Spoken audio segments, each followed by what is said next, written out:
చూద్దాం. Custom milling rights ఇవ్వకుండా ధాన్యాన్ని పక్కదారి పట్టిస్తున్న వారిపై సివిల్ సప్లై అధికారులు కొరడా చులిపించారు. సీఎంఆర్ ధాన్యాన్ని పక్కదారి పట్టించారన్న ఆరోపణలపై సూర్యాపేట జిల్లా రైస్ మిల్లర్స్ అసోసియేషన్ అధ్యక్షుడు ఇమ్మడి సోమనర్సయ్య, ఆయన సోదరుడు సోమయ్యను పోలీసులు అరెస్ట్ చేశారు. 3 రైస్ మిల్లుల్లో సివిల్ సప్లైస్ అధికారులు ఏకకాలంలో తనిఖీలు నిర్వహించారు. ఈ తనిఖీల్లో 200 కోట్ల రూపాయలు విలువ చేసే ధాన్యం మాయమైనట్లుగా అధికారులు తేల్చారు. దీంతో సోమనర్సయ్యను లోపలేశారు.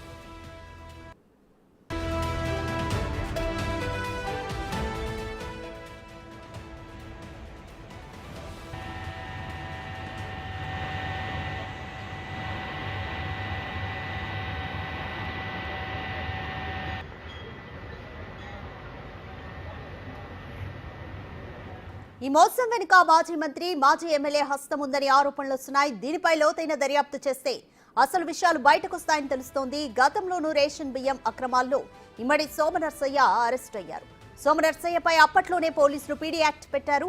జైలు నుంచి విడుదలయ్యాక సూర్యాపేట జిల్లా రైస్ మిల్లర్స్ అసోసియేషన్ ప్రెసిడెంట్ గా ఎన్నికయ్యారు. ఈ ఎన్నిక వెనుక అప్పటి మంత్రి జగదీష్ రెడ్డి చక్రం తిప్పారు. జగదీష్ రెడ్డి అండదండలతో సోమనర్సయ్య అక్రమాలంటూ ఆరోపణలున్నాయి. సోమనర్సయ్య కోట్లకు పడగలెత్తడానికి జగదీష్ రెడ్డి కారణమని విమర్శలున్నాయి.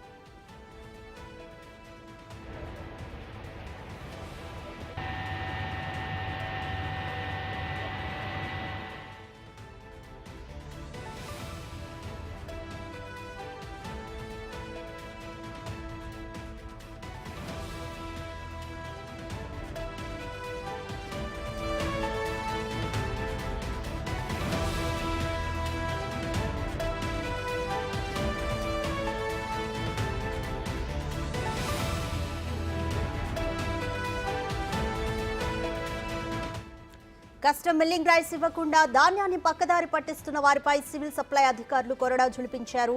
సీఎంఆర్ ధాన్యాన్ని పక్కదారి పట్టించారన్న ఆరోపణలపై సూర్యాపేట జిల్లా రైస్ మిల్లర్స్ అసోసియేషన్ అధ్యక్షుడు ఇమ్మడి సోమనర్సయ్య, ఆయన సోదరుడు సోమయ్యను పోలీసులు అరెస్ట్ చేశారు. 3 రైస్ మిల్లుల్లో సివిల్ సప్లైస్ అధికారులు ఏకకాలంలో తనిఖీలు నిర్వహించారు. ఈ తనిఖీల్లో 200 కోట్ల రూపాయల విలువ చేసే ధాన్యం మాయమైనట్లుగా అధికారులు తేల్చారు. దీంతో సోమనర్సయ్యను అరెస్ట్ చేశారు.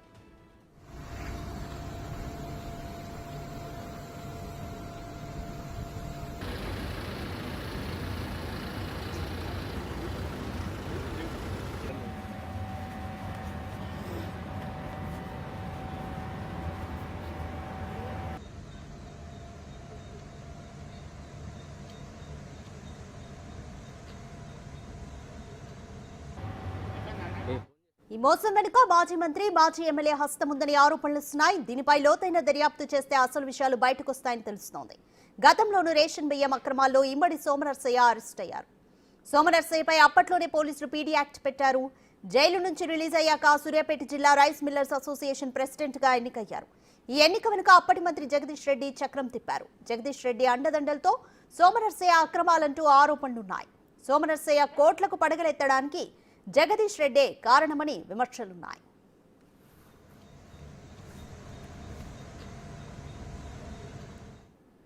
మోర్ డీటెయిల్స్ మా ప్రతినిధి పుల్లారావు అందిస్తారు. పుల్లారావు, సోమనర్సయ్య మీద చాలా ఆరోపణలు వస్తున్నాయి. 200 కోట్ల విలువైన ధాన్యాన్ని పక్కదారి పట్టించారంటే, అలాగే గతంలో కూడా ఆయన మీద కేసుందని, నిజంగానే పరిణామాల వెనుక జగదీష్ రెడ్డి హస్తం ఉందా?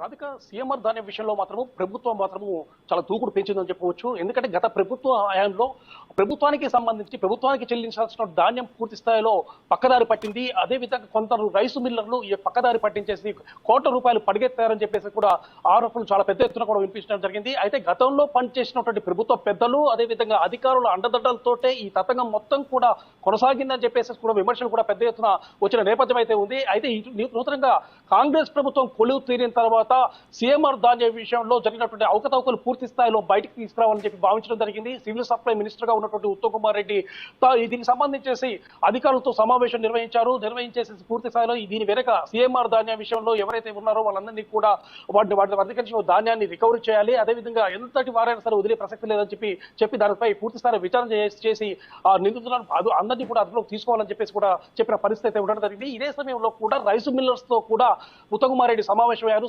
సమావేశమైన తర్వాత మీరు ప్రభుత్వానికి చెల్లించాల్సిన సీఎంఆర్ ధాన్యం చాలా పెద్ద మొత్తంలో ఉన్నట్టు జరిగింది. ఇప్పటికి కూడా చెల్లించిన పరిస్థితి తలెత్తింది. సో చాలా మంది కూడా ధాన్యాన్ని అప్పచెప్పడంలో ఎందుకు జాప్యం చేస్తున్నారు?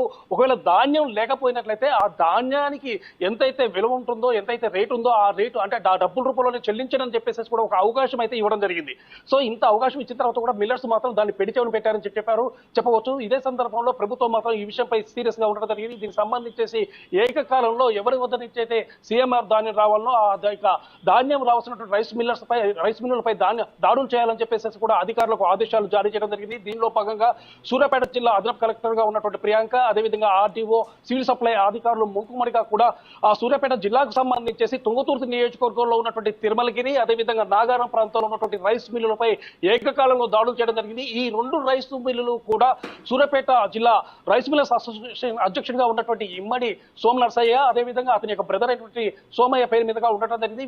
సో ఈ యొక్క 2 రైస్ మిల్లుల మీద దాడులు ఏకకాలంలో నిర్వహించిన తర్వాత దాదాపు 100 కోట్ల రూపాయల విలువైనటువంటి ధాన్యాన్ని ప్రభుత్వానికి ఇవ్వకుండా వాళ్ళు పక్కదారు పట్టించారని చెప్పేసి కూడా అధికారులు నిర్ధారించడం జరిగింది. దానిలో భాగంగానే వారికి అరెస్ట్ వారెంట్ కూడా ఇష్యూ చేసిన సందర్భం అయితే అప్పుడు ఇమ్మడి నర్సయ్య పరారీలో ఉండగా నిన్న పరారీలో ఉన్నటువంటి ఇమ్మడి నర్సయ్యను పోలీసులు అదుపులోకి తీసుకొని నిన్న నైట్ సూర్యాపేట మెజిస్ట్రేట్ ముందుగా హాజరుపరచడం జరిగిందని చెప్పవచ్చు. అయితే గతంలో కూడా ఇమ్మడి సోమ నర్సయ్యకి సంబంధించేసి అతనిపై అనేకమైనటువంటి అవినీతి ఆరోపణలు కూడా ఉండడం జరిగింది. ముఖ్యంగా రేషన్ బియ్యం విషయంలో రేషన్ దందా కొనసాగించేసి పెద్ద మొత్తంలో డబ్బులు గడించారని చెప్పేసి కూడా అతనిపై ఆరోపణలు రావడం జరిగింది.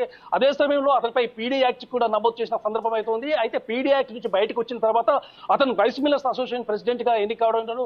సో దీని తతంగం అంటే ఇతను బయటికి రావడం వెనక, అదే విధంగా ఈ యొక్క పీడీ దందా కొనసాగించడం వెనక అప్పట్లో అంటే జిల్లా మంత్రిగా ఉన్నటువంటి జగదీష్ రెడ్డి, అదే విధంగా తుంగతుర్తి నియోజకవర్గ శాసనసభ్యుడిగా ఉన్నటువంటి గాదర్ కిషోర్ కుమార్ యొక్క హస్తం ఉందని చెప్పేసి కూడా చాలా వరకు కూడా వార్తలు అనేవి రావడం జరిగింది.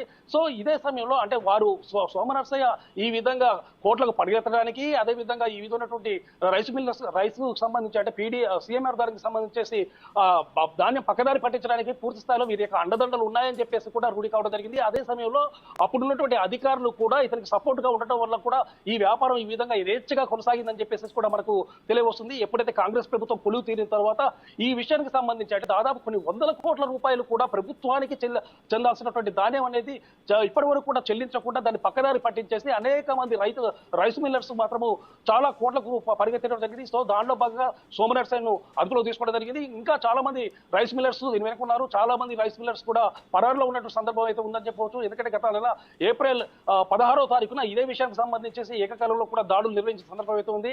సో ఆ విధంగా పరారైనటువంటి ఆ రైస్ మిల్లర్స్ ను కూడా వాళ్ళు మళ్ళీ అదుపులోకి తీసుకున్న తర్వాత ఎంత ధాన్యం పక్కదారి పట్టింది, ఎన్ని 100 కోట్ల రూపాయలు ప్రభుత్వానికి రావాలి అనే విషయాలు మొత్తం కూడా పూర్తిగా తేటతెల్లే అవకాశం అయితే ఉంది. Radhika, thank you Pullarao.